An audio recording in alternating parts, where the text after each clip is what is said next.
Hi, I'm Tim. Welcome to Watchbox, and thanks for logging on. If you love this watch, email me, tmosso@thewatchbox.com. It's in the description below. Your purchase and pricing email question line for buying this or any watch you see on any Watchbox platform. Reach out to me directly for pricing. Email tmosso@thewatchbox.com. Today, we are discussing a watch that launched in 2020 and embodied a number of famous firsts. So, this is the first small size Audemars Piguet Royal Oak that has a mechanical movement. Previously quartz and 33 millimeters. This is 34 and mechanical. This is the first ceramic Royal Oak that is not a complication, which is very important.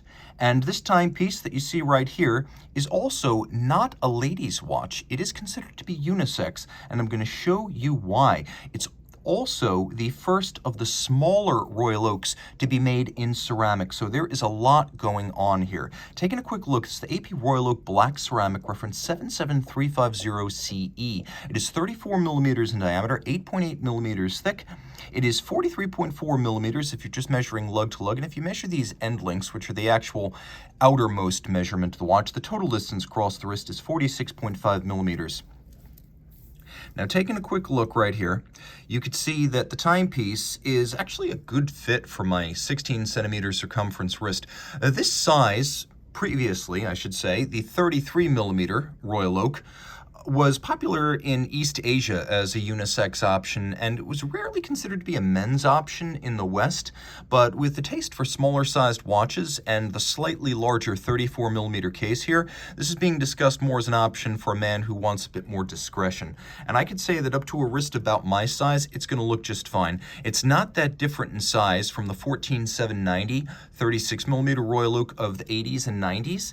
And further, it looks about the size of a Rolex Datejust 36 on the wrist, but it wears much lighter because it's composed almost entirely of titanium, ceramic, and sapphire, which are very, very light materials. Now, a thing to know about this bracelet is that it is excruciating to assemble. Normally, it takes about 9 to 11 hours to finish and assemble a metal Royal Oak bracelet. Well, the same finishing is bestowed on the ceramic, so no corners are cut. To achieve this, it takes 30 to 33 hours, and the same quality of finishing is evident here as you'll find on the gold, platinum, titanium, or steel Royal Oaks. Because all of this watch is made of ceramic, it is remarkably resistant to scratches, and because the case back is sapphire and titanium, it is a very hypoallergenic watch for those who may have latex allergies and can't wear rubber straps, or nickel allergies and can't wear some steels.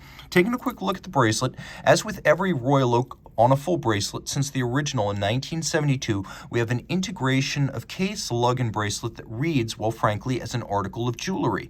And that was the intent of original Royal Oak creator Gerald Genta. He was a jewelry designer, and he viewed his work on the Royal Oak as an extension of his work in jewelry rather than a different sphere or discipline. Taking a quick look, you can see bars retain the removable links here, so it's assembled a little bit differently than the metal bracelets, but that's a necessity as a result of the ceramic construction. All the metal hardware on this watch is titanium, so you can see the clasp is very similar to what you'd find on a standard Royal Oak. It has a combination of satin finish and media blasting. It closes sequentially, and it locks.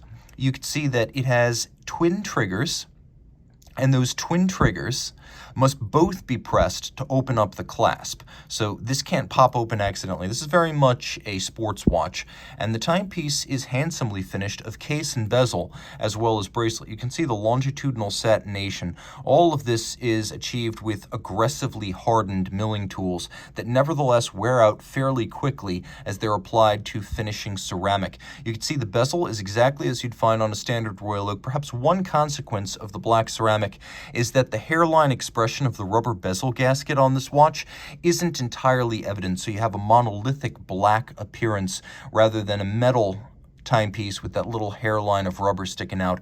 The crown here is actually not a screw-down crown, it's a push-down crown, though AP still rates the watch to 50 meters.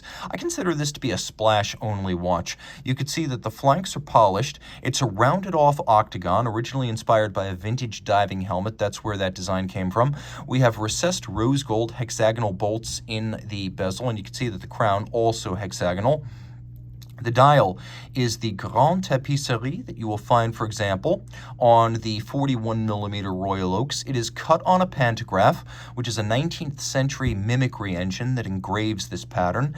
Then we have rose gold logo, hands, and indices to match the warmth of those bolts in the bezel. It is a galvanized black dial, and it has a matching black date disc. Let's do a Lume Shot. And you can see the watch is easy to view at night. It is, after all, a sports timepiece. Taking a quick look at the case back, you may be surprised that this is not a manufacturer movement. This is caliber 5800, Audemars Piguet's twin-barrel automatic winding 50-hour power reserve. Go-to for these 34mm Royal Oaks, whether in metal or ceramic. So caliber 5800 is based on the Vaucher VMF 3002. It's an automatic winder with 2 barrels for more even torque release and better timekeeping. It's got the 50-hour power reserve. It's got a 4 Hertz beat rate. It pivots on 28 joules, and it has both hacking, seconds, and a quick set date. So this timepiece features a little bit of Vaucher manufacture on the inside. If you're not familiar with Vaucher, they are the movement arm of Parmigiani, and you can see that this is a sports watch intended movement, as the balance is free sprung for more precise adjustment and better stability against shock. The movement, like most AP movements, is finished to a high standard that is a combination of manual and mechanical means. But the finishing on the exterior of this watch is what really sets it apart. That and its resistance to scratches, which I must say are the greatest pitfall of owning any kind of a metal Royal Oak. Well, this one is largely exempt. It is the first mechanical smaller sized Royal Oak, the first ceramic simple Royal Oak that is not a complication. All of that is important. Reach out to Team Mosso at thewatchbox.com for purchase and pricing details.